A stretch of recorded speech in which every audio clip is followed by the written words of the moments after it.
What's going on, guys? Just got out of the woods. I'm just gonna make this video. You guys were asking what tools do I use for my Amazon business and what is my process like, and I made a video like more detailed, but my phone is stupid and it deleted everything. But this video will probably be better because it's my second or third time making it. But I mean, basically I use around 5 tools.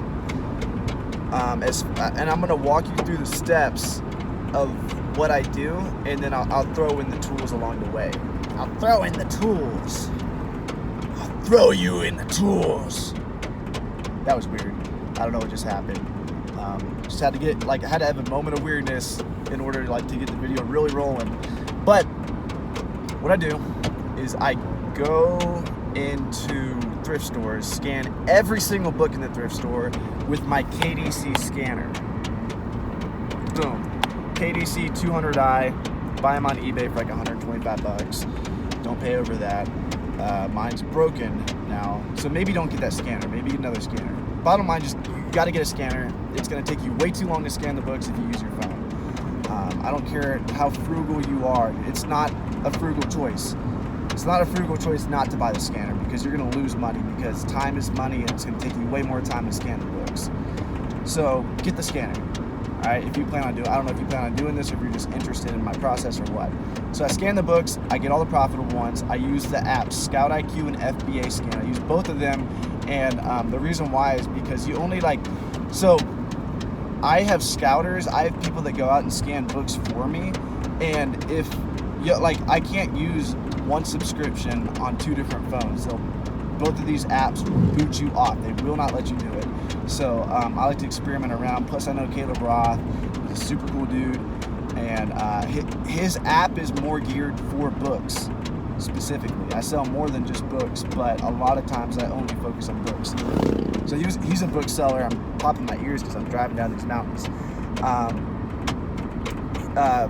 ScoutIQ is definitely for bookseller, but I mean, FBA Scan copies everything ScoutIQ does, so and FBA Scan's a little bit cheaper, so you're winning either way. You'll get the updates a little bit sooner, and you'll support cool dude if you do ScoutIQ. I'll drop that link below. I do get a little bit of money for that, so I appreciate it if you guys would just subscribe, but if not, I don't care. My wallet cares. What else? So I scan all those books using the scanning apps. Then I normally go to a Starbucks. I haven't mastered the art of using my hotspot on my phone, even though I've tried it a couple times. It's always just too slow. Something always happens. So I go into Starbucks and I take in about 30 to 50 books at a time. I know it sounds kind of ridiculous, but hey, after a while you just get used to it. You just become numb to it. Just like how I cook in parking lots and how I sleep in my car. It just becomes normal after a while. You know, you might get a couple looks or a couple questions. I even sold a book one time in Starbucks. This dude came up and was like, he's like, how much for this book? And I looked it up and I was going to sell it for $10 and maybe $1 or $2 profit. And I said $5. So I just made $4 profit right in the store, because most of the books I buy are $1. So then what I do is I sit down, and this has been a very fluid, is that the word for it? Very changing, I can't think of a word right now, but the process has changed a lot. I'm still experimenting with the best way to do this. Currently I'm using AccelerList to list my books, and the primary reason I use AccelerList is because it prevents split shipments. What's going to happen when you list 100 books, if you don't use AccelerList, what's going to happen is it's not guaranteed, it could send the 100 books all to one factory, but most likely it's going to send 25 books to Africa, then another 25 books to Canada, and then another 25 books to Jamaica, and then all over one book to Mars or something. When you use AccelerList, what happens is it immediately updates I don't even know the term for it, I'm not super technical, but it immediately updates the Amazon shipment. So the first book you scan, it has its own shipment plan. So the second book you scan is going to add on to that shipment plan. So what I do is I scan these books and it tells me if they're all going to the same factory. If they're all going to the same factory, good. Every once in a while though, a book will not be good to go to the same factory in low power mode. And when that happens, I just set the book aside and keep scanning. So I use AccelerList for that. Then I take them to FedEx, ship them out. After that, the apps I use after that are Reprice It and Refunds Manager. Reprice It kicks in 60 days after my inventory is sat there. So I price my books up front. I like to be greedy with them. If someone's selling the book for $14 and the next guy's selling it for $17 and the next guy's selling it for $20, I might put mine at $19 and wait for the $14 and $17 to sell out. So, but if that doesn't happen within 60 days, and let's say the price drops to $12 and there's 5 other dudes selling the book for $12 and I'm still priced at $19, what I need to do is I need to lower my price in order to get that book moving, so I don't have to pay storage fees on it, so I can get some profit, get some return. So what I do is I use Reprice It, kicks in 60 days, and it just attacks the buy box.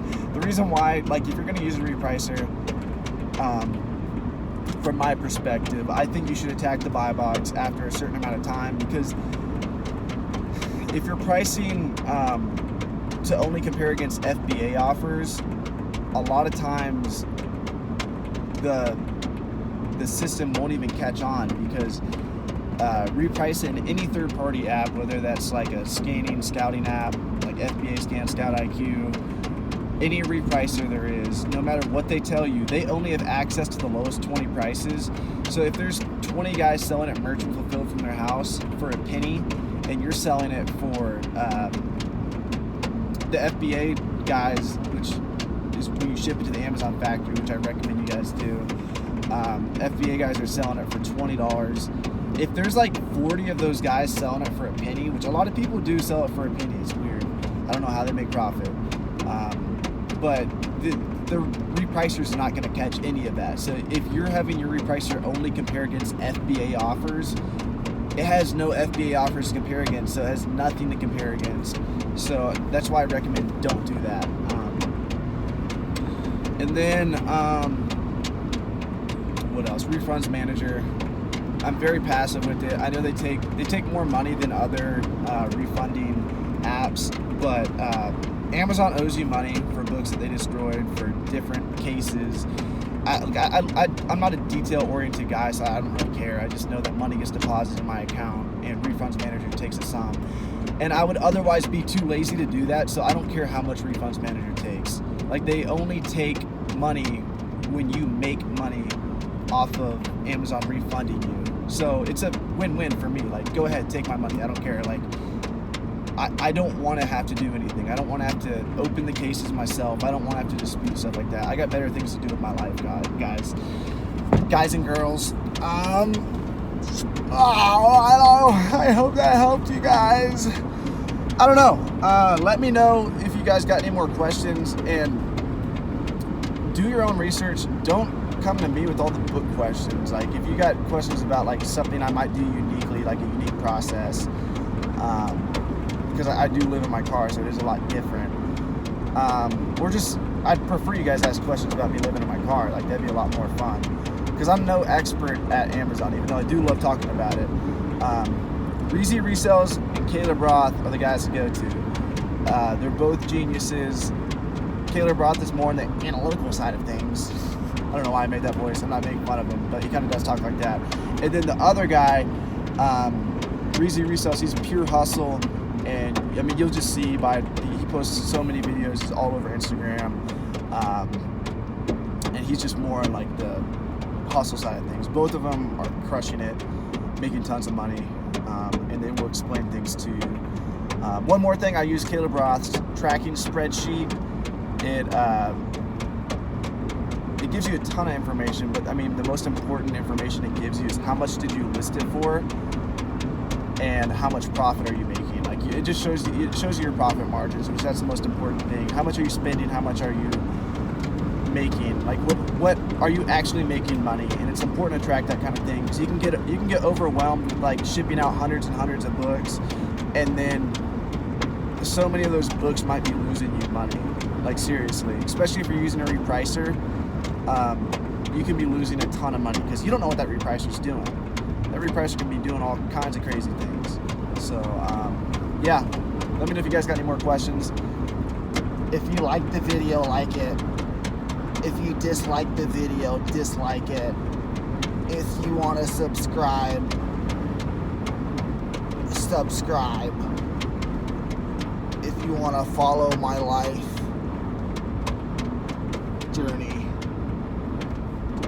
That's all this channel is, really, is my life journey. You know, tomorrow I could be talking about selling peaches.